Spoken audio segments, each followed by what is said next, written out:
back to the Real Barbecue Nerds podcast, where smoke meets structure, flavor meets fire, and meat always tells a story. I'm Dave, the Real Meat Stick, and tonight we're going bone deep in barbecue ribs deep dive, beef versus pork cuts and techniques. If you've ever stood at the butcher counter or looked at a raw rack of ribs and wondered, what am I really working with here? This episode is for you. We're breaking down the cuts anatomically and technically so you can cook smarter, slice cleaner, and serve better. And with me, as always, is my good friend and visionary, the man who turned steel into smoke-breathing beasts, Mr. Frank Cox. Hey, what's up? I am trying to really quickly embed the player on Facebook, which it isn't going to work. Just trying it out, though, on our Facebook group, and it completely didn't work. Anyway, that's what I was doing. That's why my light went away, because my big monitor up here is no longer shining on me. But now it is. We're back. That's right. Yeah. Ribs, not a better topic to talk about, I can't think of anyway. No, this is one of my favorite topics. So let's dive right into it. Let's start with beef ribs. And first, we need to talk about location. The plate ribs, those are the ribs that are known 6 through 8.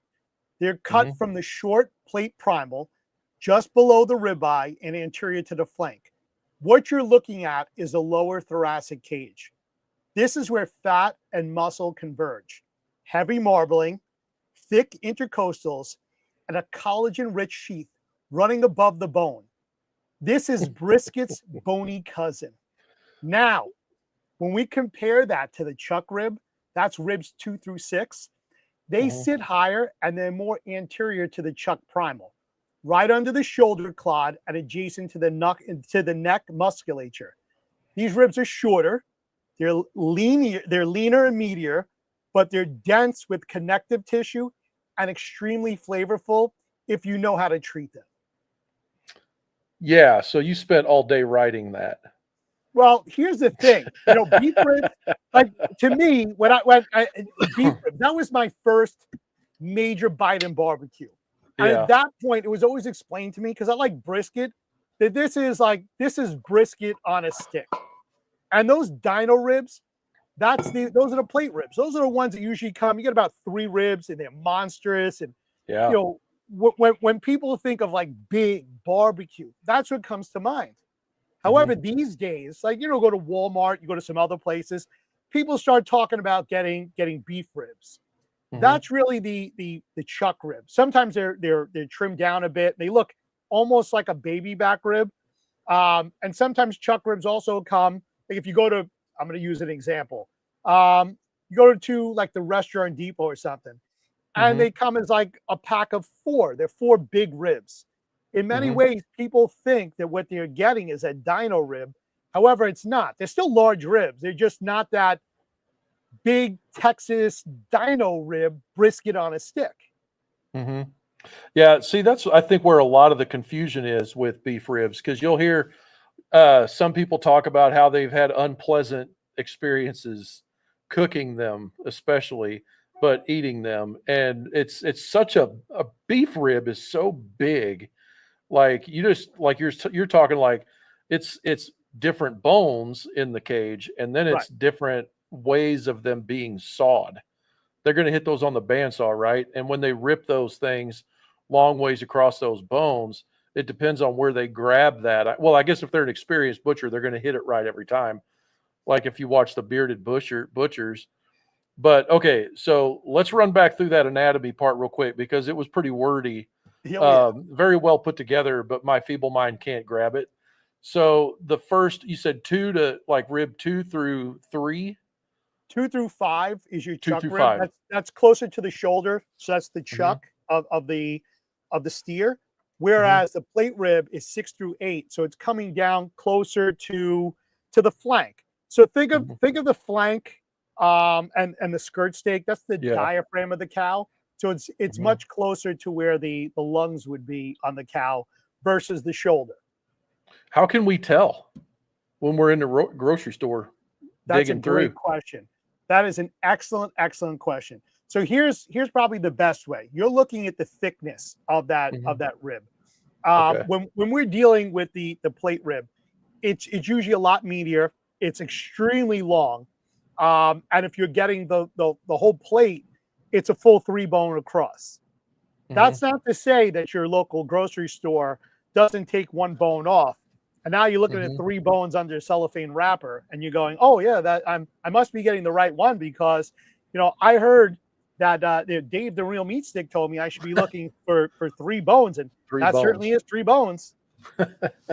So what they usually do in the grocery store, like they order larger cuts, and then if they have meat cutters on staff, we call them meat cutters, not butchers up here, because the meat cutters are typically unskilled.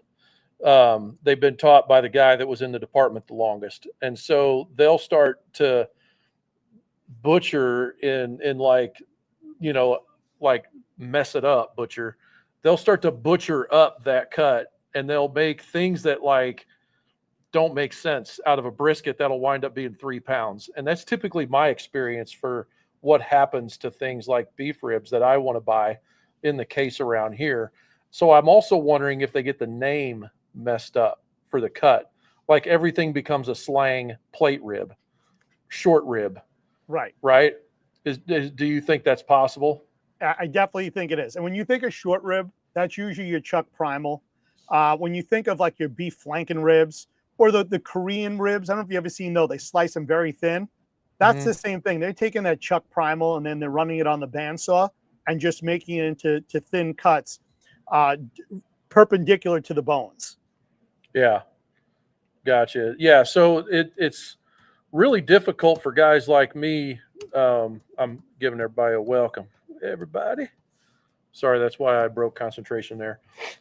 Anyway, so it's really difficult for a guy like me. Like, are the bones themselves, the rib cage bones, are they shaped like oval at one end and more round on the other? Or is there some way you can tell by looking at the bone itself, like a cross section of the bone, if you can see it in the package? I think it's probably pretty difficult visually.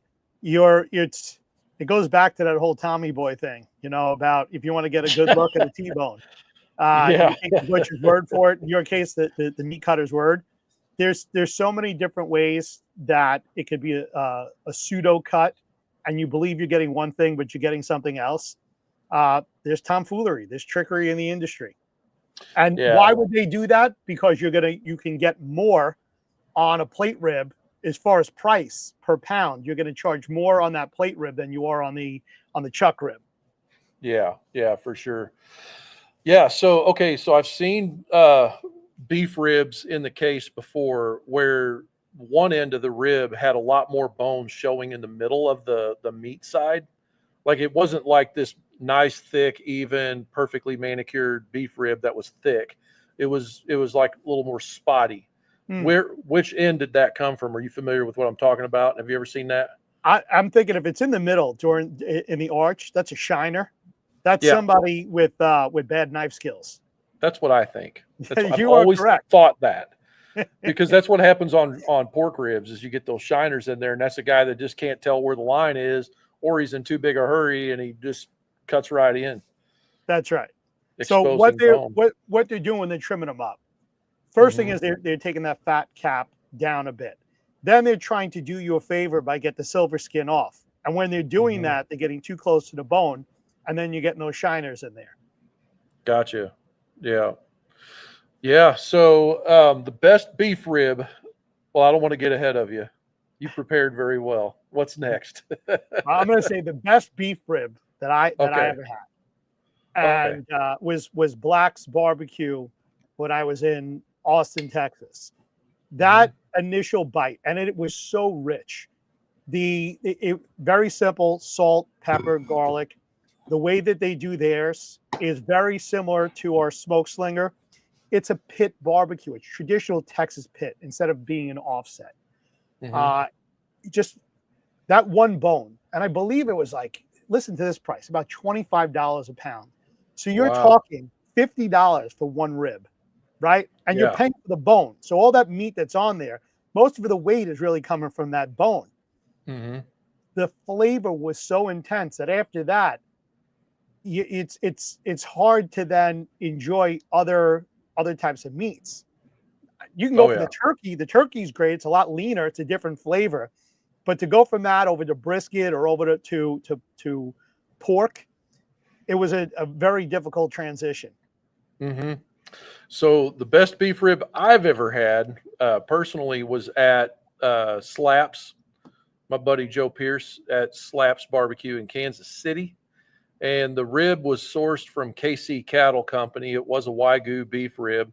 I have a video of Lisa taking a bite of it because I thought that was awesome. The thing's as big as her head. You know, it's one of those real good ones, and it was glorious. That rib was very, very good.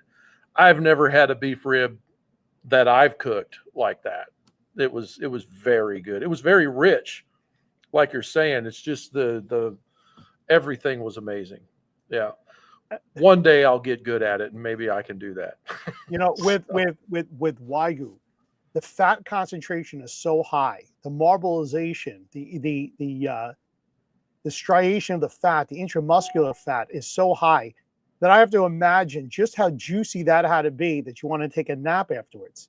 If nothing else than that, you know, when I was a portly individual, after eating meat like that, not only would I get the meat sweats, but I would go into a meat coma. It just yeah. that was so good. By the way, brought TD up here. What's up, TD? Appreciate you joining us tonight. Did you see his beef rib that he posted today? Yeah, I was hoping he'd be here to chat with us Enlighten us. about his cook. It looked Yeah. intense. Yeah, it was awesome. If you guys want to see where TD done that, go to the Smoke Slinger Pit Owners group on Facebook. You'll be able to tune in there and see the action unfold. Got to welcome my bro, David Kreiser. Man, it's good to see you in there, David. Appreciate you, brother. Glad you're hanging out with us. Another shout out. He's here from TD. He says, I could only take one bite, took a nap after. That's the rib you eat on for a couple of days, probably. Yeah. Daddy Dutch in the house. Appreciate you, brother. You know, recently Yeah. I did an experiment because I wanted to see what it would be like on a traditional offset. So I rolled out my Liberty 94 and I decided to cook this just like a brisket since, you know, like I was saying, the plate ribs are brisket on a stick. Mm-hmm. I cooked it all the way through at 250 degrees using that post oak that I had unwrapped until that bark set and that fat melted down to the muscle. The bones were thick, and I'm telling you, it just needed extra time. I believe that I was at 6 hours on the cook. Then I wrapped, and it took an additional 2 hours to get them to that real great tenderness. Mm-hmm. Would you say that I overcooked them if we were able to pull the bone out from in the ribs and everything stayed together? No. On a beef rib, I would say you nailed it. Okay. As long as your tenderness on the meat was right. Like the bone should pull loose and pull out, because then we're going to take, I don't know, man. I guess it's kind of up to the person that is like eating it, but I prefer to have the meat stay intact and be really good yellow, good fat render in there, but the meat stay together. And then you take that bone and just give it one small wiggle side to side, like a twist, and then it should just pull right out. That's what I think is the perfect beef rib myself. Did you score the membrane? I was about to get into that because that, you know, I'm not trying to get to the pork ribs, but when we do pork Sure. ribs, it gets a little different. Mm-hmm. Yes, I did. I made hatch marks in the back on the underside of my ribs. I've done that beforehand. I don't want the membrane off. I do that with my pork ribs from time to time. But here I Mm-hmm. just scored them in the hopes that some of that salt and some of the garlic that I use as well would penetrate the underside of the meat. It really doesn't. Some people say it's even a waste to put all that extra coating on the bottom. It's Mm-hmm. good for a look, especially if you put a binder on. But outside of that, I think the scoring, what it really did was help for the bone to pull itself out later on. Yeah, I would agree with that. I do score the membrane on mine, heavily score, because I do want to get rid of that bone. The one thing though that about the seasoning side of it is I do think there's some value in salting that membrane with some kosher salt. Mm. I don't know. It just seems like anytime you salt a membrane, especially if you've got direct heat, if we were cooking on the full size or the mini smoke slinger with direct heat, that's a great opportunity to actually tater chip up that membrane a little bit. And that salt really helps with that. Not sure because I've never sat and ate the membrane, but I bet it would be beneficial. Yeah. Yeah. It seems like though that the rib that primary, like when everybody thinks beef rib, though, where did you say again anatomically where that comes out of the cut on the rib cage? Okay, so when we're talking the plate rib, that's the one that's going to be lower down. That's getting down towards the diaphragm. Whereas when we're talking the chuck rib, that's coming up towards the shoulder clod. That's the chuck. Yeah, and then the chuck end of that is going to be the ones that don't have as much intermuscular fat, or the Correct. other way. Yeah, because we're getting closer navel to the clavicle. Right. Yeah. So when we get down towards that diaphragm, towards the bottom piece of the rib cage, that's where all the glory is, and that's why that would be the pick out of that. And that's 6, 7, and 8. You said the bones, or is it 5, 6, 7, 8? No, the plate is 6, 7, and 8. The chuck is 2, 3, 4, and 5. 2, 3, 4, and 5. Okay. Somehow I'm gonna get that. I've never been able to remember that. Here's the way to think of it. So you have 3 ribs, 6, 7, and 8. So those are your 3, and that's how you know that you're looking at your plate. Whereas with your chuck, you have 4 ribs, 2, 3, 4, and 5. Those are the 4 numbers together. Get rid of 1 because one is too tiny. Right. So where does the term short rib come from? I think that comes because it's the shorter. You're taking They're just cutting them short. Shorter rib. You cut them shorter. I feel ripped off. I feel ripped off because I think the local Amish butcher shop down here, I've never really had a great experience there. It's always been a mess. Top of that, it's an hour and a half from here to get there. But they do some of that butchery, like I said a while ago. It's not really the best cutting. It's always got issues, whatever. And they usually cut them about 4 inches long, like just enough. Like if I don't even know who would cook that, like grandma in the oven, like just trying to use it up, not be wasteful, I guess. Like I've never, maybe you do some kind of fancy French dish with that. I don't know. They're not very good. Well, I've done that. I've braised them. I've cooked them in a pan with red wine and butter and other things. It's just like, it's definitely a longer process. Yeah. But when you brought up the mini smoke slinger and full size smoke slinger, because I wanted to also just get a little bit of that chuck primal. That's where I really do like to go hot and fast, is on my full size smoke slinger. I just find that when I'm making those chuck ribs on a full size smoke slinger, that they're more forgiving on a direct heat application. I run them 275 to 300, whereas when I'm doing the plate ribs, I'm at 250. And then I tend to wrap at color to protect the moisture. They've got less intramuscular fat than your plate ribs, but they give you a beautiful short cook if you manage to stall smart. Yeah, that's great. Everything does get done faster on the direct heat though too, with the same results. Yes. I've been sitting here going through data on my side all day today and yesterday, just reviewing some of the content that we've made, thinking about some of the cooks that we've had, like our get together down in Canton that we did, which we got to bring that up, by the way, for May. But thinking about that cook where we did the beef ribs on the Liberty 94, and we also did a similar rack, or the other piece of the rack, on the direct heat pit, and just how those 2 sets of ribs were basically identical. Like I couldn't tell the difference, but the ones on the direct heat pit did get done a lot faster. Is that what your thoughts were on that as well? Every time. There's something magical about when I'm using my smoke slinger. And I brought this up with TD he had independently came up with the same results as when he was cooking That was funny. briskets. Same thing. Magically 8 hours is the time spent. Yeah. Whether you're doing a large cut like a pork shoulder, or you're doing a brisket, or I'd say even if I was to take these big plate ribs and put them on there, 8 hours is the magic number, and that's just the way that it is. The other big feature, when I'm using a smoke slinger versus my Liberty 94, is I have it that set it and forget it.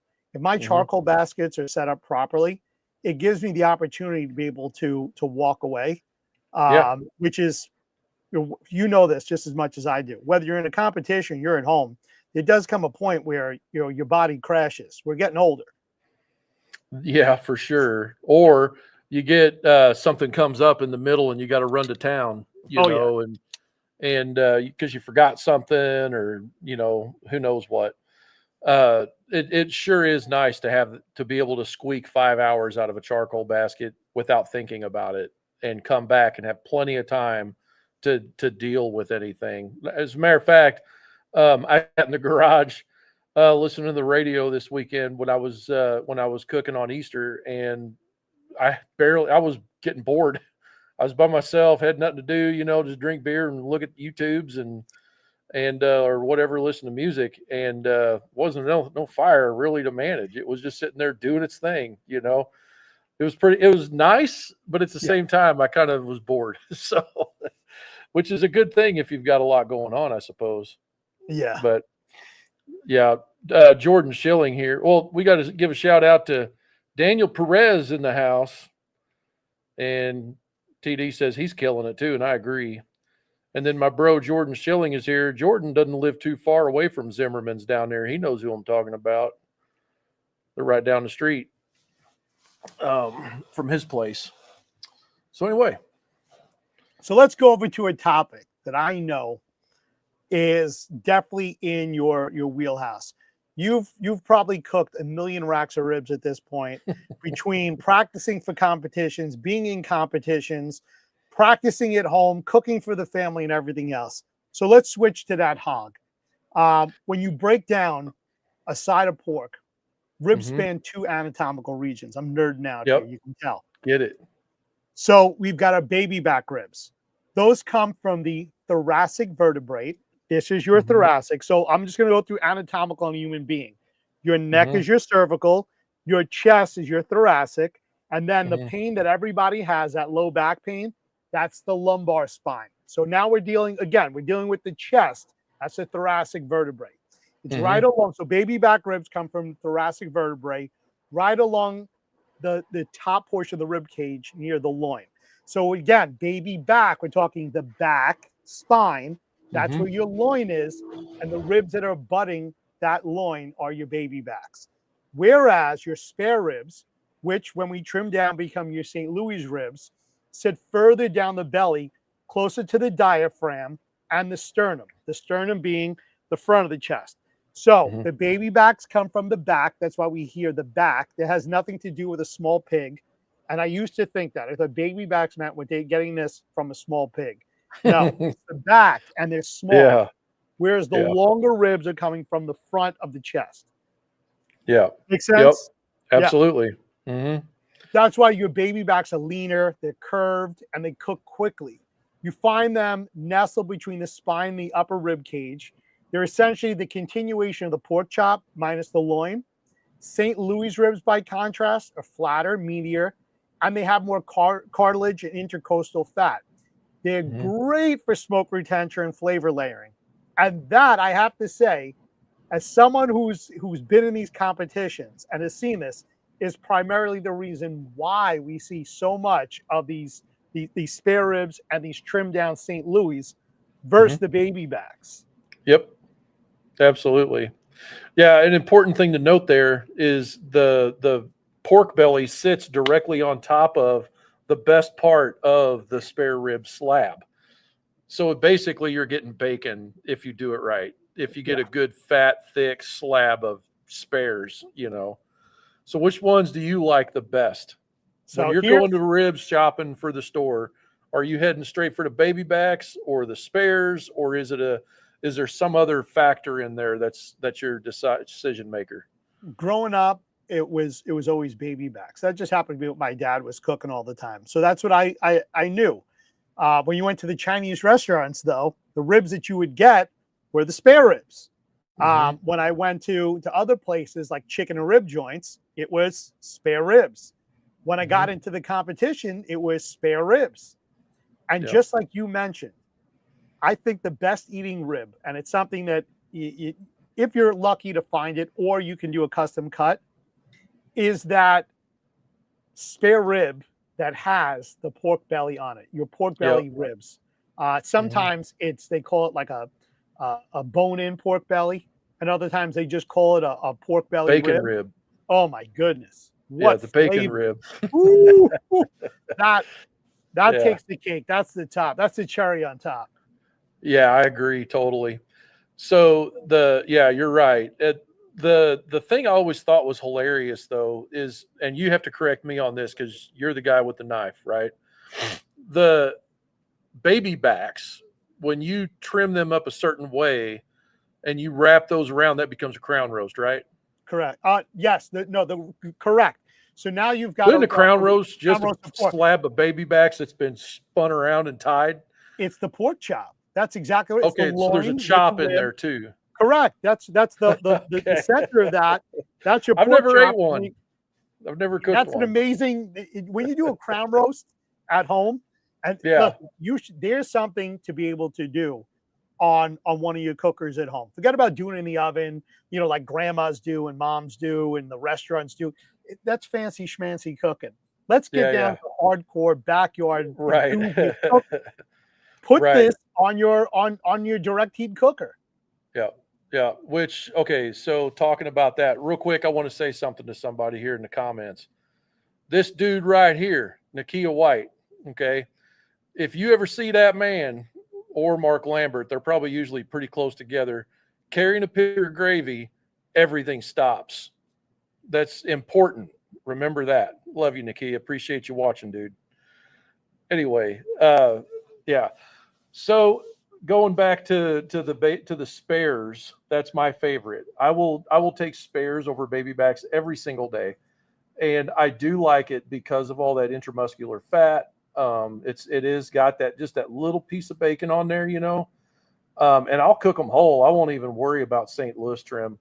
I'll do the whole spare slab, But practicing, there are so many ways to cook ribs though, man. Like if you really get down into pork ribs, they're very forgiving to cook. They cook a lot faster than beef ribs. You're not having to, for the new guys that are here in the comments and stuff, maybe they're easy to cook, and they're like, you can start off with a simple method like 3, 2, 1. So as far as that goes, my pick of my favorite rib would be spares, baby backs second. And I think baby backs are a lot of people's favorite for 2 reasons. Chili's, the commercials, because they always had that commercial. That's one. It's just Toma, just pounded in their head. And the second thing is because the membrane peels real easy. Take it away, Dave. Talk about that membrane. Folks, like I told you, Frank is a pit master, and St. Louis are pit master cut ribs. You're right. You can build flavor through every layer, between the rib, the spritz, the glaze. They're not rushed. Baby backs, on the other hand, they're fast, they're crowd friendly, and they're great for testing different flavor profiles. You can go sweet, heat, you can go vinegar, you can go mustard. They all play nice in a curved rack. But again, if you're going to be that pit master, whether you take that full slab of ribs or you take that rack of St. Louis, and this always gets confusing, those 2 words. Am I having a slab of ribs, or am I having a rack of ribs? To me, when I hear a slab is the whole thing. Because it just sounds like I'm throwing a slab down. Whereas when you cut it out, now you have a rack of ribs. Yeah. I don't know. When you start trimming on it. Yeah, I'm with you. I'm at this point in my culinary education and tasting profile that I prefer a full slab of ribs or a rack of ribs over the baby backs. The baby backs are nice and tender. They're great. But, even when you go over to like party ribs, party ribs are not your baby backs. Party ribs are your back to your full rack of ribs. You're back to your slab ribs with that little joint that's at the end that sometimes people cut off. And right now I'm forgetting what it's called, but there it is. Yeah. Well, rib tips. Yeah, rib tips. That's right. So when we talk about party ribs around here, what we do is it doesn't really matter if it's a spare or a baby back necessarily. But what it is that we par smoke the slab of ribs, whatever it is. And then so you're going to get them up around 170 something, right? And I did this, actually, Mark Lambert did this at his shop, and I was fortunate enough to be there one day where he did this, and then he cut those bones up, and then we deep fried them, and he made a shiitake mushroom gravy, and we put on there on each one of those bones.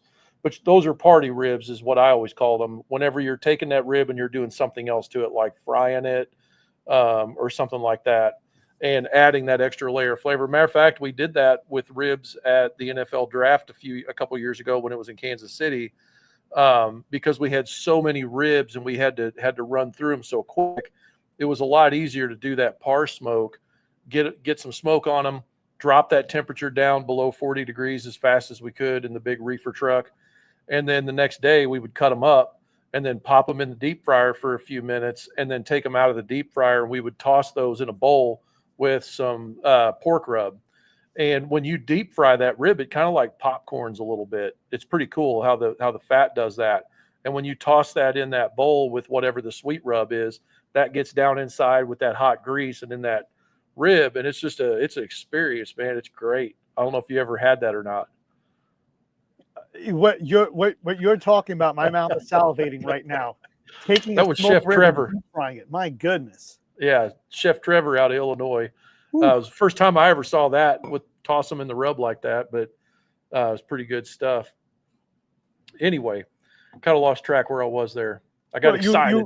What you did is you started to transition over from our anatomical beef rib and pork rib now into how we prepare these, our seasonings, our rubs, things like that. So I totally agree with that segment. I'm telling you, you should get into the broadcasting industry because you segmented so well. That bridge was right there, smooth. Andy Groneman is the best I've ever seen. Andy Groneman, Smoke on Wheels, by the way. Shout out to Andy. Go ahead. I was going to say that for these bad boys, right? Salt, pepper, and garlic, whether you're doing a pork rib or a beef rib, tends to be the go-to. But now we start introducing other flavors. Like when you had just mentioned the party ribs, smoke them, put them in the deep fryer. Then as they come out, they popcorned up, adding on your rubs. We're really building flavor profile. Yeah. So just going back to the beef ribs, because I'm looking at someone who said here, John mentions, I wish there was more info on those beef ribs. I love them. Yeah. So this one's for you, John. For the plate ribs and the chuck ribs, what I do is I dry brine overnight with kosher salt. The salt is going to draw out that moisture, then reabsorbs, creating internal seasoning. And then when it comes time for the cook day, I lay a coarse black pepper, garlic granules, maybe a hint of ancho chili or some ground coffee if I'm chasing depth. And that's usually my base. I'm not a big fan of binders. I just find that after I put the salt on and it sat overnight, I pulled the water out and there tends to be still a little bit of a layer that's on there. So at that point, it's just then adding on my black pepper and the garlic. And somebody they came up with the phrase making it's like a Dalmatian rib, or and I believe that was Evan Leroy of Leroy and Lewis. And that's exactly what I'm doing. I'm using a Dalmatian mix and I'm coating them all over the place, including the underneath, as we were talking about beforehand, the membrane. And that's how I put them on. I keep it simple because I want the meat flavor to come through instead of all those other complex flavors that could be in a rub. Yeah, absolutely. I agree with that. Yeah. But an important thing to think about too, though, is that with that process, like when we were visiting with Todd Johns here recently, if anybody wanted to see our video where we were doing the tri-tip, it was in the most recent one I posted on Smokeslinger channel.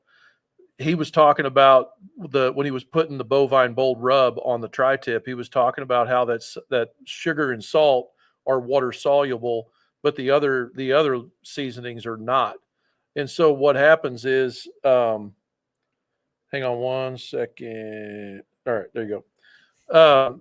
So sorry about that. Anyway, so what happens is the salt and the sugar will actually draw down into the fibers of the meat, and it'll start to pull a lot of that moisture out to the surface. And then the things that are not water soluble can then start to emulsify and rehydrate. And that's when we start to get a little bit of penetration and get that layer of seasoning. So when you're doing your Dalmatian rub like that, or your process, that's kind of a great, that's why that works so well, I think, especially with black pepper, because it doesn't dissolve. It'll just like sit there and soften a little bit, I think.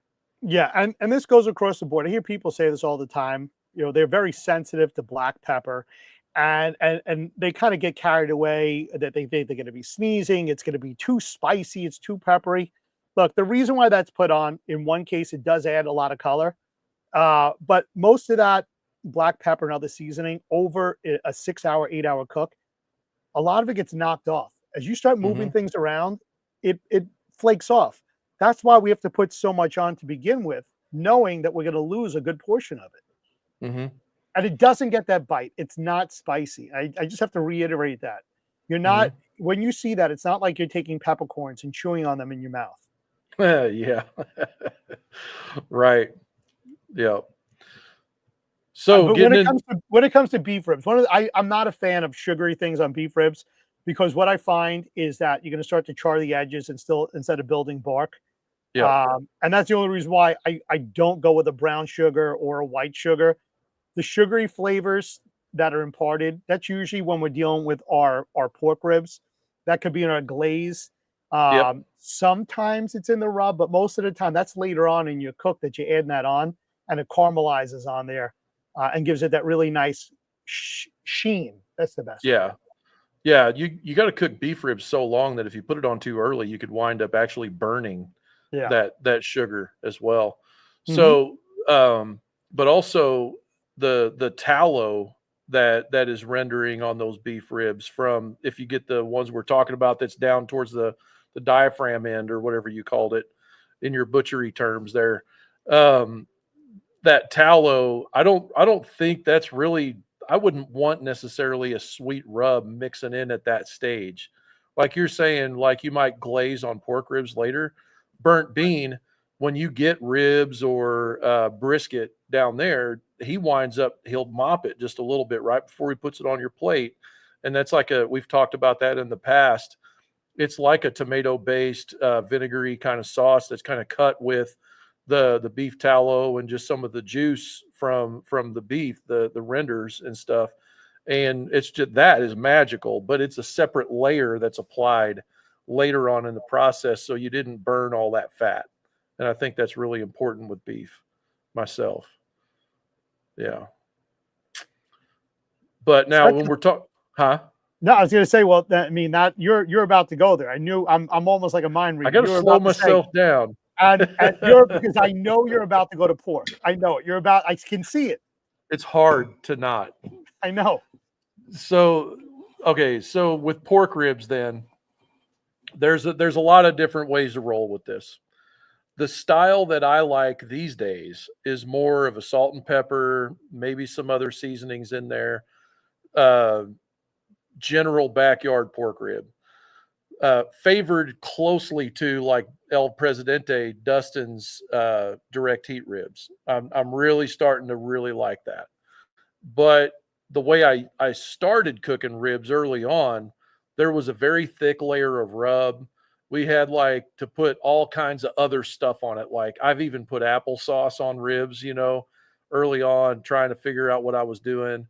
And it's just so much stuff on there. And when I first began, that I just didn't enjoy it as much. But now that I've gotten back into, like, we've been through the competition barbecue side of things, I've had a lot of people's ribs, and the simpler ribs get, I think, the more I like them. How about you?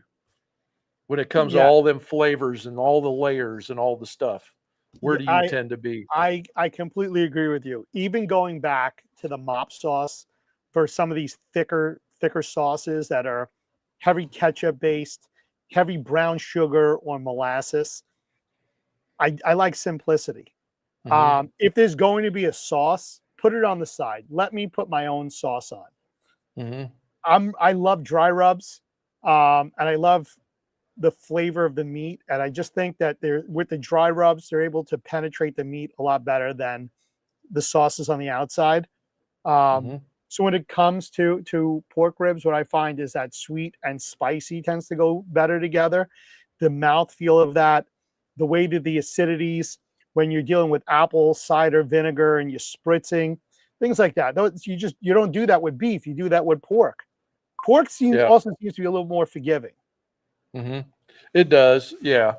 Now, as far as like the way that I apply rub to a slab of ribs, right? I went to the Donnie Bray School way back in the day, Warren County Pork Choppers. That was the first barbecue class I took. And the way that was one of the best pork ribs I've ever eaten, by the way. Whenever that was around 2012, I think, maybe 2013. I can't remember exactly. And he said this layering, this phrase about layering flavors. He said, the last thing you put on is the first thing they're going to taste whenever they're talking competition barbecue. And that's always been stuck in my mind. And then he talked about, so the first thing you put on is the last thing they're going to taste, right? So if you start with your salty layer, you're going to do the salt on that layer, a little bit of sugar. We're going to get that water soluble stuff to go in, like Todd Johns talked about. And we're going to start pulling that moisture out to start hydrating the other ingredients in whatever the rub is. So you put on your salty layer first. He said, hang on a minute, I'm saying it wrong. The order of flavors that they're going to taste is how you start. Sweet, then salt, then smoke, then heat, right? And so you want them to taste in that order. So that's the order you would do something to the ribs. So we're going to have to get some salt on first, but then that's also where we're going to put like a all-purpose style rub at the very beginning. It's going to have just a little bit of heat in it. And then that's going to do its magic with the salt and the sugar and getting everything hydrated. Then what he would do after that sat and sweat for just a little bit on both sides, then he would come back in with something else, right? And usually the combo back in the day was Smoking Guns Hot was the first layer that went on, and then Cimarron Docks. And those two rubs, I believe, are a majority of what started barbecue rubs that we have today. You know, they were after Bad Byron's butt rub, and before like the craze of all of these competition rubs that came out. Pretty much everybody used it. So the Cimarron Docks is where we get more of that standard traditional pork, rub flavor from. And then after you go ahead and cook, and then we start layering the Johnny Trigg way with where we're going to start to braise. We're going to put some rub in or some butter in, all different ways of doing that. And then we were putting on tiger sauce, which is where we got a little bit more of that vinegar in there and stuff like that. And we also put brown sugar in because we're trying to get that sweet layer going, starting that sweet layer. And then after all of that, that's when we glaze our ribs and put them back on in the competition world. Ton of work to get a rib that is really, really, really good, I suppose. Is that the way you did yours at competition? Competition ribs, like you're saying, is a whole nother world because you need to get as much flavor into one bite. One of the reasons why I got out of competition is I never really enjoyed eating what was left over. There was always because you're always going for that one bite. So I don't want to steal your thunder because you call it the Hollywood cut. Okay, that's the Hollywood cut. Yeah, Hollywood cut. Okay, so with that cut, you're trying to get one bone with as much meat on it, but now you have all these other ribs left over, And you know that a competition, they don't let you give stuff away. So what do you do with all of this leftover meat? Well, you've been cooking the whole time. Now you got to eat it. I never Right. enjoyed eating all that's left over because of all that butter. And if it wasn't butter, then when we're using parquet and brown sugar and what was the other thing? Agave nectars and syrups and on it. Like there's just so much goop and everything else on this thing. It's like, hello, like I need a Prilosec for the GERD, you know? Dude, it can get intense. Yeah. Yeah. So it is a 1 bite or a 2 bite contest, you know. If you did a really good job, the judge is probably going to go back and get another bite. But could you imagine like that table at a contest that's got like, I don't know, the Royal had like 500 teams ish, you know, like everybody's turning in 6 bones, you know, on ribs, and they got to eat their share, depending on how many judges showed, you know, and so everybody got their moment. So that's pretty crazy. So yeah, it's not a rib that you're going to want to like cook all the time and eat a slab by yourself. Definitely. So that's why I think I'm pulling back from all of those layers of flavors. One more thing though, I wanted to point out about layering flavors that I thought was interesting. And I didn't really think about this until a couple of years ago. There's a good friend named Michael Trump. Some of the old OG guys in here remember Oak Ridge Barbecue. And Mike handmade his rubs in the basement, and he was in distribution all over the country, even internationally. And he had a specific food FDA approved area in his basement that he went in there and made all this stuff. And I was at his house one day or whatever. We went downstairs and started messing around talking about barbecue rub and things like that. And he gave me a few samples, and we got to talking about layering flavors. And he told me that if you put 2 things on at the same time, you have to add those 2 together. They're one layer. You can't, layers don't count unless it's later in the process, is what he told me. And I started thinking about that, and he said, yeah, so if you have like rub A and rub B, and rub A has a lot of salt, and then rub B also has salt in it, well, now you got to add this salt to that salt. And so you've got that much salt that you're putting in on whatever it is. And then you've got another layer of all the other seasonings in there. So if you really want to separate those as far as the profile of your food, you need to put those on at different times. And that's what I think the competition world has really figured out with all of these complex, scenarios. They add, like Eric Williams, shout out to him.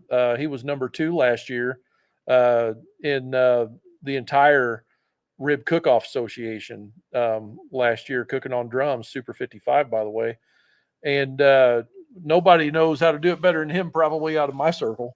But anyway, the thing is that now they're putting like maple syrup in there, and they've got all these other like sauces and seasonings and things they're doing at different stages. And that's how you can actually get those delays in that flavor profile that you're working with. Whenever you're biting into something, then you're like, oh, and then you get another oh at the very end. That's how you do that. You can't put them all on at the same time and then cook, or it's one. You just brought up a huge topic for those that are cooking at home, buying pre-made rubs that they find at their local barbecue store or online. And they go, well, I'll just use a little of this one and a little of this one. Mm-hmm. They don't think, and until now, I don't think many people considered that when you're doing that in the beginning, that you're doubling up and sometimes tripling up on things like salt and pepper and other items, where you want to just get a little bit and a little bit and a little bit. You're like putting a ton of stuff on. And then later on, when someone bites into this and they question, why am I eating a rib as salty as the sea? That's where that came from. Yeah, because that base layer, like so from 0 to 140, that's when the meat is in theory taking on the most smoke, right? Mm-hmm. That's also when moisture and salt and all of that stuff is doing its osmosis thing in there and happening like that. And so up until the point where you're starting to build a crust, once that crust starts to build, we're kind of limiting ourselves on how much is going to draw back into the meat at that point. The warmer that gets and the render starts, and everything's moving, like all the moisture might be moving to the middle and getting pressurized and concentrated, but the fats are coming out and rendering out off the surface. Some of that stuff is caramelizing and sealing off. And so we're probably not going to get that exchange at that point. That would be the time to start adding a second layer, because now we're going to be able to isolate it from what's inside the meat from injection or the osmosis process and stuff like that. Yeah, it blew my mind when he said that, and I was like, oh, no wonder my barbecue sucks when I'm doing this competition stuff, because I'm trying to do it all in one step, to make it easier. That's right. And everything in a competition is like a rush. We got to go. We have a turn-in time. You got to move. Mm-hmm. You're correct. But what you've just did is now you've transitioned us into signs of perfection. How to know when you're done. Oh, yeah. Right? So whether it's a beef rib or a pork rib, to know when they're done sometimes can be a little bit tricky. You'll hear people say, and it's true, that you want to look for bone pullback anywhere between 1/4 of an inch or 1/2 an inch. You want a firm but yielding bend when you pick it up from the center. And with beef especially, you want to do that probe test. It's like sliding into room temp butter. So when you take your probe, your temperature probe, and you place it in, it should go right into that rib like it's butter. You shouldn't have that springiness to it. That's the way that I was taught that it was done. Same thing with the brisket, that you should be able to use your finger and push into it and put a dent in. What it really comes down to is don't trust the clock, trust your senses. You shouldn't be looking at it saying it's 3, 2, 1. So exactly 3 hours I do this, exactly 2 hours I do this, exactly 1. And I bring up 3, 2, 1 because we're talking about competition. Then you're about 2, 2, 1. 2 hours unwrapped, 2 hours wrapped, 1 hour unwrapped with whatever the sauce or glaze you're putting on. Though that just, you hear about these things, and that's how people try to tell you that it's done, by following this mathematical time calculation. Yeah, totally agree. Your senses have to come into it. And, Richard Fergola, Fergalicious is how you know him on the barbecue internet. He has a thing. He says, if you can beat tenderness every time, if you can get your tenderness right, you'll probably get your name called most of the time. So the flavor layers is one thing, but the only way you can really tell tenderness is what you're saying, with observation and touch, because you can't bite the rib before the judge gets it, so that's not going to work. So the probe tenderness check and we used to use toothpicks because they made a smaller hole, but I never really could tell that good. My senses weren't adapted well to it. But nowadays, like, you can take the probe on your Thermopin, like you said, and stick it in like the warm butter. Another way that I used to be able to tell on pork ribs is, before I glaze, I'll turn that slab upside down. And usually I would go in like 2 ribs from the end. And then I would take that bone, because you'll have that reveal like you're talking about. And then I take that bone and I'll just give it just a little bit of a twist, and on a pork rib, and I'll try to see what's it doing on the membrane. Like, if you can kind of, where I pulled the membrane off, if you can see that little layer of skin, like it kind of wants to give on the second bone in, you're getting darn close. Because I'm not going to serve the first and second bone in my box. I'm not going to turn that in. I'm going to go to the middle of the box. And if everything aligns, if all the planets align, I'm going to pull off like a 4-on-4, which is 4 bones on the bottom and 4 bones on the top. It's highly likely that those are going to be 2 different slabs of ribs. So those bones match, and that's just my perspective on all of that. Tenderness trumps everything. And then if you can get your act together on some basic flavor layering, that would be a second concern, because taste is heavier weighted than appearance. So, if that makes sense. It does. And, I don't know if I went too deep. No, the toothpick part you brought up, for the people who aren't in the competition side, they're in their backyard. It when I heard that, the first thing that came to mind was Harry Sue. That's exactly what he does. In fact, when he teaches classes, he doesn't talk about using a thermopen or a thermometer at all. Everything comes down to the toothpick and being able to judge your tenderness with the toothpick. And it should be, I think he says it's almost like putting it into peanut butter. It should be like that. He doesn't use warm butter like a knife going through butter. And he's talking cheap peanut butter, like Skippy or something. Yeah, the cheap stuff with nuts in it. Yeah. The other thing to pay attention to also, if you're looking to do some kind of backyard competitions or whatever on your ribs, especially if you're doing spares, because the meat, I think, on spares is a little more string grainy on top, whereas baby backs are like more flat patches of meat, if you kind of look at the way they are when they're done. So and they also kind of baby backs tend to like string, like they try to crack long ways with the slab perpendicular to the bones, I've noticed. So on spares, when you're looking at them, if you do the hang test, I've got a few pictures of me with like ribs that I was proud of, and they look like bat wings. They're falling down and staying together, A. But B, I'm also looking to make sure that, like, I don't want it to get so tender to the point that those striations in the meat crack and start to pull apart. If we're to that point, then I've overshot tenderness, because you got to think, it's going to be a little while before that rib makes it to where it's got to go, and hot food wins. So if I got to keep that food hot, I got to not overcook, and I got to also be aware that, like, it's what it's going to do on its way to the table or whatever. So that's just another tenderness thing that I really pay attention to when I'm cooking ribs, So with regards to tenderness, then we get into our rest time. Is it a deal breaker to let your ribs stay wrapped for 30 minutes or longer in a warmer? Do you find that it allows the internal juices to settle and the texture to improve dramatically versus, your ribs come out, they're glazed, they're ready to go. Whoever it is who's in charge of the knife or the electric knife does their trim to be able to put it into that beautifully manicured box for presentation. Do you have in your mind like an adequate amount of rest time, or too little or too much? Yeah, so there is a balance there. So the one thing that you want to make sure to do when you're focused on tenderness in a rib, right, is you got to get rid of all that super hot radiant energy that's in the meat, no matter what meat it is, brisket, whatever.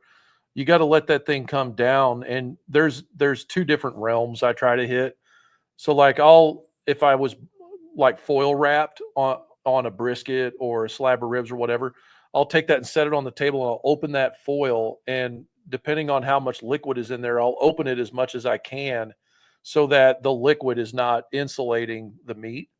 And I want to get all that steam out, like basically is what we're trying to do, because your brisket's at 212 degrees. It's going to continue, or that's where I would pull it if I was in competition. It's going to continue to cook as long as it's at that temperature, and it's going to overshoot on tenderness in the box, in the cooler, the Cambro, whatever you're putting it in. So you want to steam off as much as you can and try to get that temperature down, like I would say below 185 personally, if you can risk it. Because if you're at a contest, the weather almost always sucks, and it's probably going to be cold, or it's raining or some crap like that, or you're going to get busy. And if you let it go down too low, you're going to be putting gelatin fat in the box, with whatever it is. So, and then the judge is going to get a cold rib, which can affect your score. So you can't let it get down too much, but at the same time, you got to get rid of all that heat energy so that the juices can start to equal out in the meat, or instead of like being so pressured in there or pushing out. Now, for a 12-hour brisket rest, like I'm doing, I just got to keep above 140. If I'm at 150 for 12 hours, I'm happy. It's not going to render more fat if it's below 160, because that's kind of like what we're trying to do, is keep it but above 140, below 160. 150 feels really good. I'll rest that thing for 12 hours. It'll be magic the next day. Like the judge would thumb his nose at it probably because it's going to be so perfect. Yeah. In my experience. So, but anyway, I never So did that great in brisket on competitions. Speaking of that, my thing was always chicken. When I was doing this with called Barbecue Joe's Smoking Pit. My thing was always getting the chicken done and then working on the pork butts. Somebody else dealt with brisket and somebody else was dealing with ribs. So we all kind of had a routine. We had something that we excelled at, and that was our item. That's what you were responsible for. That when the judges' scores came in, win, lose, or draw, that was your score. You were responsible for that. yeah, yeah. So I wound up. We kind of divided it up with like one guy ran the pit. Another guy just kind of like ran boxes. Was primarily he was the cleanup man, so he would clean the box, wipe it out, take the picture. Like just he had that stage of it. Another guy was just we had four of us, so another guy was just like there to handle anything that didn't go according to plan. And then I was usually in the trailer, cutting and doing the meat, in the box or whatever, building boxes. And man, it's kind of stressful, when you're you almost are doomed that you have to have great appearance, even though it's the lowest scored thing, like the lowest weight of your score. And then tenderness, which is the most important thing, you really didn't have any control. Like you just had to really just nail it, or otherwise, like it was a crapshoot. And I really enjoyed doing all that pressure and all that momentum and working in that environment. I really enjoyed that, because you could kind of get in your lane and put on some music and do that. But my goodness, was it expensive? Yeah. So $800 a weekend, man. Back That's right. in 2011 through 2017 is all I really was serious about it. And so shout out to those guys that do it. But then there's things like this Rib Cook-Off Association that Eric's in.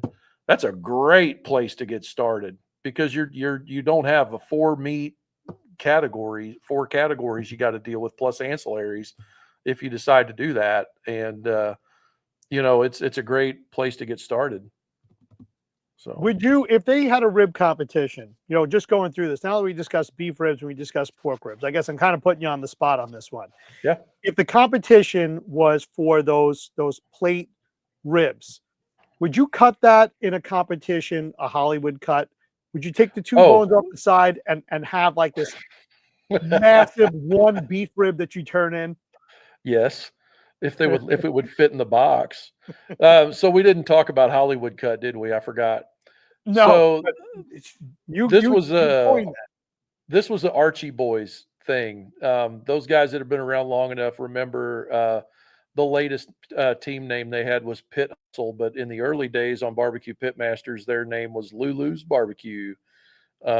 Anyway, they can tell their story one day, but those guys were the ones. I was cooking with Colby Archie in Tunica, Mississippi one time, and that we did really well at that contest. That was one of the best ones I ever was in. But anyway, that was where he introduced me to Hollywood cut, which is where you cut like you got three bones and you're going to cut all the way up against the right hand bone and then all the way up against the left hand bone, putting as much meat as possible on the middle bone.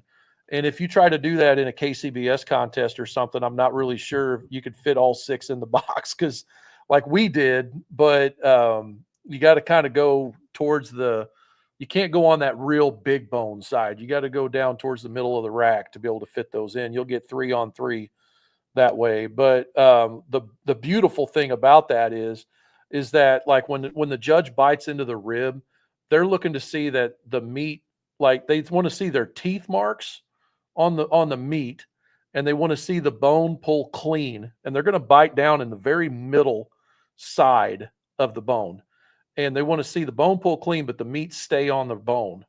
So they see teeth marks. And then if they nail it and they're a snobby judge or they're just like me, they're going to flip it back around. They're going to take a bite on the other side. And if you can pull that off, if you're at least the way I always thought, if you can pull off the meat staying on both sides of your bite and you can see teeth marks on both sides, you probably just got a perfect score, in my opinion, on tenderness.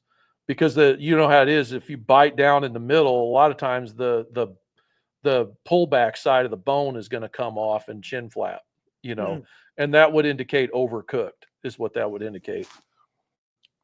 So, wow. Yeah. Eric's got some more wisdom he's dropping here because this is what he's the pro here. I think you have to consider texture as part of your tenderness. Tender ribs without good texture will miss. That's right. So texture, we're talking about like just the overall mouthfeel in the bite and stuff like that. Like if you get dry surface texture, you don't have any moisture there. I think is that what you're saying, Eric? For what you're talking about, but yeah, that's kind of what I would imagine. Jordan says, you don't cut them like that at home? I do cut them like that at home for my rib. So, unless we're all hangry. So for the person who's cooking at home, whether they're the amateur to intermediate, they're not in the competition level. We've got a couple of things coming up in May. Oh yeah, right. Mm-hmm. We've got Mother's Day, so there might be quite a few husbands, boyfriends, sons that are out there that are putting together their at-home cook. And then towards the end of the month, we've got the unofficial kickoff to summer with Memorial Day. Do you have any words of wisdom for those that are backyard cooks? Yeah. Word number one, I'm looking for, okay, El Presidente, word number one is you need to show up in Canton, Texas on the 17th of May, if you possibly can pull it off. That's when El Presidente is putting together the next meetup in Canton, Texas. He's got tri-tip, picanha, chicken. He's got St. Louis trim ribs, brisket, and a few pits for you to cook on. So bring your favorite seasonings and pay attention because this is your chance to run pits that you may or may not have at home. Anyway, so that's the first thing. This and rewind it. What am I giving advice for the guys that are coming up for backyard? The guys that are your beginners to intermediates. Yeah. They're the at-home cook, whether they're a barbecue fanatic or they're first getting into playing with charcoal and playing with fire. So don't be intimidated. Is my first biggest thing besides go to the Canton meetup. Don't be intimidated by the price of the meat. Like the price of a prime brisket versus a choice brisket, it is a price difference. But if it's your first brisket, like this is your first brisket, man. Like lean in on that. Make it a story, right? That you can tell.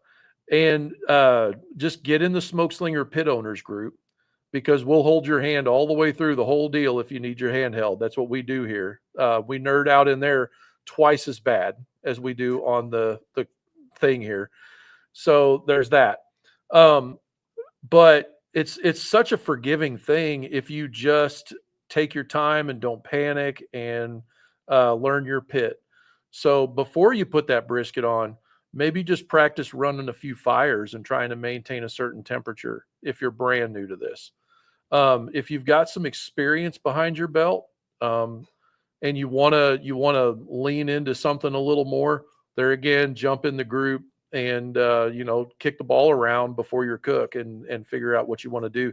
There's so many different ways to run this equipment that I mean ours especially, but the other equipment that's out there too. So many different ways, only limited by your own creativity, I think. And then, exactly what Jordan Schilling said.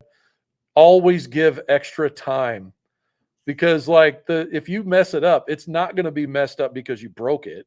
It's going to be messed up because you didn't get it done on time and your people are waiting. That is sage wisdom advice right there, in my opinion. Would you agree? Yes. Murphy's Law. I say this all the time. Damn that Murphy. Yeah. And it happens, and you start to get nervous, and you say to yourself, maybe I need to raise the temperature to cook quicker. It's the biggest Hmm. mistake you can make. Yeah. So, with brisket and stuff like that, like I'm doing a 24-hour long cook if I'm cooking on an offset. I'm going to start if we're going to serve at 4 o'clock to tomorrow, 4 o'clock today. My brisket's going on, which means that my pit is lit probably 2 hours before the brisket goes on, and my brisket was probably trimmed at least the night before. So, like, it's a process that you got to give yourself lots and lots of time, and then remember all the magic happens in the rest. So it's totally okay to be done early on anything. Mhm. Um, even ABTs, I think. I mean, have you ever had it like appetizer things like bacon wrapped jalapenos? You want them to stay hot, Yep. but that pepper just gets tender and well, you like a little bit of snap to your peppers, I think you I like a said. little bit of a bite. Yeah. Yeah. For me, I want to be able to like spread them. I want to eat that thing and one bite and chew on it, and it's just going to be done and it's all nice. I don't like to feel the pepper really, but a good rest is a huge deal. Yeah. And then also, you can experiment around with the sous vide process. We've not really talked about that too much, Dave. But if you can cook days in advance, and then food saver all that stuff, or whatever you do with the vac seal bags for sous vide, put that stuff in the fridge. And then if you've got sous vide, or I usually use a turkey fryer burner and a pot of water, Mhm. and then just keep the water down below boiling, like keep it in the 190, something like that, and at sea level. And you can dunk that bag for 30 minutes, and those ribs will come out of there just like they came off the pit. I mean, it'll be perfect. So if you needed to practice ahead of time for your big get together on Memorial Day weekend, totally feel free to do that. Barbecue is always better the next day anyway, isn't it?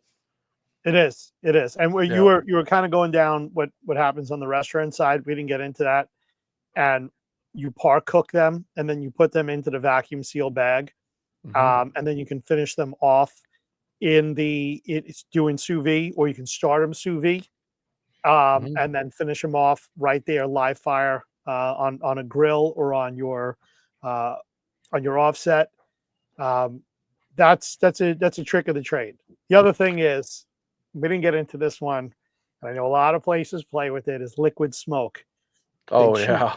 Yeah, there's a lot of there's a Can't lot do of that. scheming and cheating in the restaurant industry, Yeah. where yeah, they put them into the steamer and they steam them with liquid smoke, and they have an offset someplace else that's just there for show. That's looks like a chimney, and you think it's coming off of there, and it never did.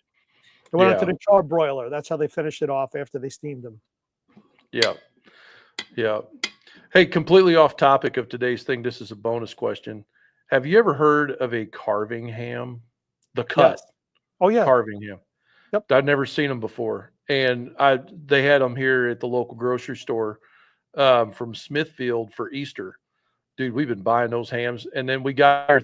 I wanted to buy a whole bunch more and put them in the freezer because that ham is so cool because it's like they just like filleted off the best side of the ham, and Hmm. it's like just shaped like flat on the bottom, and then it's like ovaled on the top.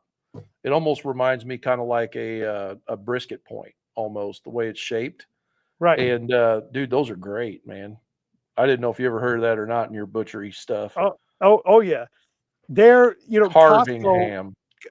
for Easter. Costco had them like they were everywhere. Same thing with like Sam's Club. All these places had them, and then they give you the glaze and everything to go with it. All you do is stick it in the oven, put on your glaze, do whatever you're gonna do, and like the magic's already happened. Yeah, no bone, No solid bone. muscle ham, glorious. Those are cool. Anyway, that's on my list now. Oh yeah. Or you get the whole steamship of the whole ham steamship, and you debone it and then stuff it with something. And then when you slice it up later on, that's the white ham instead of the pink ham. Everyone, when people think of ham, they think it's pink. That's because it's been smoked. But the ham Hmm. itself is white. That's why they call pork the other white meat. Yeah, that's right. Yeah. Yeah. Got one more question here from Chris Ferrara. What type seasoning, if any, would you put on beef ribs and pork ribs? That's a great question. You want me to go? You go? SPG.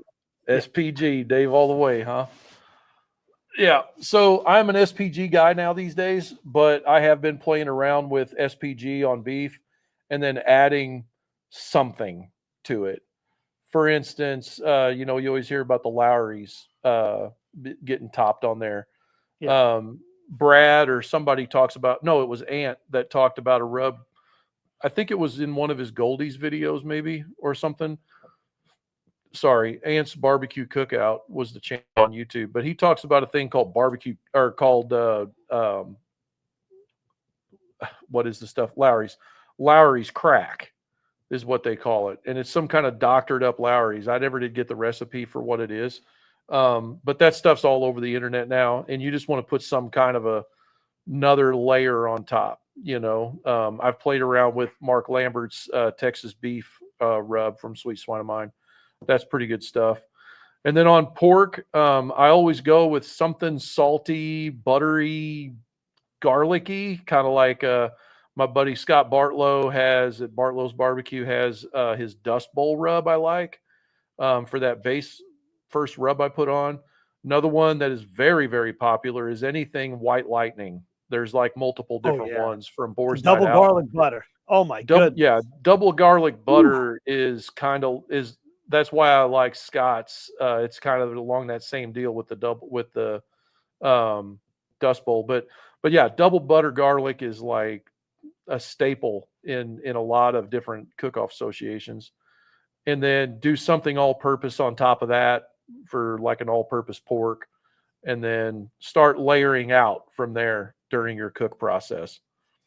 Because you just can't get that double garlic butter. I mean, you can't go wrong with that. No. It's not overly salty, and so it's not going to clash with something like 43rd Parallel. I really like their Sweet Heat rub. Jason was watching here tonight. You can get that. I'm not really sure where, but you can get it at barbecue stores. I know you can get it up in Wisconsin at the one up there. But yeah, 43rd Parallel is a great Sweet Heat rub to put on at that second layer on with the base layer.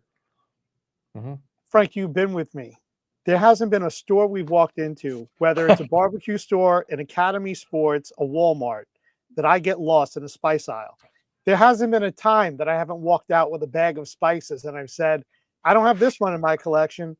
So if you think for a moment that I just have this elaborate collection, closets full of rubs, and I'm just thinking with SPG, put your blinders on. Yeah, because I do a lot of experimentation. There's a lot of different rubs. There's a lot of different flavors. There's things that I truly enjoy, and I try to reverse engineer the Lowry's seasoning.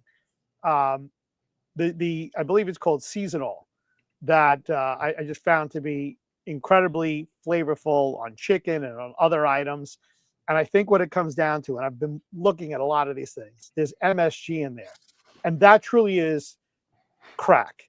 Because once you put that into something, and you hear from Chinese restaurants, no MSG, I don't want that in there. It's going to put me to sleep. Monosodium glutamate, but it really does enhance the flavor of food. It's true. It just opens everything up. Oh my goodness. Yeah, it wakes everything up, gets it where it can be. Your receptors are like, oh yeah, let's go. Right. And that's what it does. Yeah. So I do play around with a lot of different rubs. The first thing I do when I get a rub, even if it's in the store and I know it's sealed, is I open up the cap to get the nose on it. I want to know what it smells like. And that will help me to understand later on what it might taste like. And I get my kids into this. I call one taste tester number one, the other one taste tester number two. We take the if it's a screw off top, it's one thing, but a lot of times the shakers have that plastic that's in there. We pop that off and we put our finger in and taste every one to be able to understand the flavor profile before it ever touches the food. And you hope that what is in the bottle, what you smell, what you taste is what's going to be on the food, but it doesn't always work out that way, unfortunately. Yeah. So, as far as what, who asked the question? Chris asked, what type of seasoning, if any, would I put on beef ribs and pork ribs? It really comes down to if I'm making it for myself or I'm making it for other people and understanding what works with what.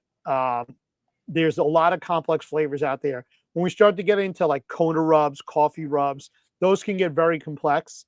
Whereas simplicity is just salt, pepper, and garlic. It's things that we all know. Mm-hmm. So it's the audience that I'm cooking for that helps to determine what I'm making, as well as what are the sides. And if I'm pairing this with different drinks, let's just say I'm pairing it with wines or beers, how that works together. So it's about the entire palate. It's the whole experience of when you're eating. Yeah. Yeah, and then also what you're going to do with it for leftovers needs to come into consideration a little bit too, because if it's just going to go into tacos, Right. you might be thinking about like the taco side of things too. I tend to put everything goes on a burrito, man, at my house. Pretty much the leftovers do, or it goes in the mac and cheese. So That's right. chop it up, stick it in there, boy. You'll be Yeah, a happy lot you of this stuff gets did. repurposed. And brisket and Yeah. eggs.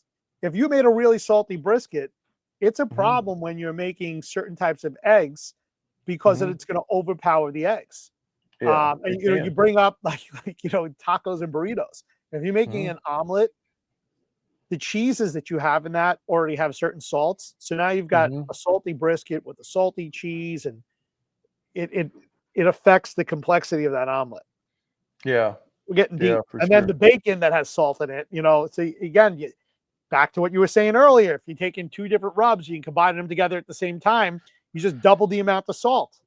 So bacon ribs. We're talking Yeah. about the spare rib that's got the pork belly on it still, bacon ribs. I'm assuming because I've never actually had one, but I'm assuming that it's not cured, so it's not really bacon, it's called fresh side, right? Right. However, what if it was cured? I'm down for it. That it's here. You know that I have it, or that I can have it within the day. So if it's something that is, if curiosity is there, then it's something that has to be done in order to talk For about it. science. We have to. It's for science. It's got to happen, because the other way that you're talking about, just a standard bacon rib, the whole thing is outstanding. There's a lot of Sure. fat. You can only Oh, render yeah. so much down because you're still eating pork belly with a bone in it.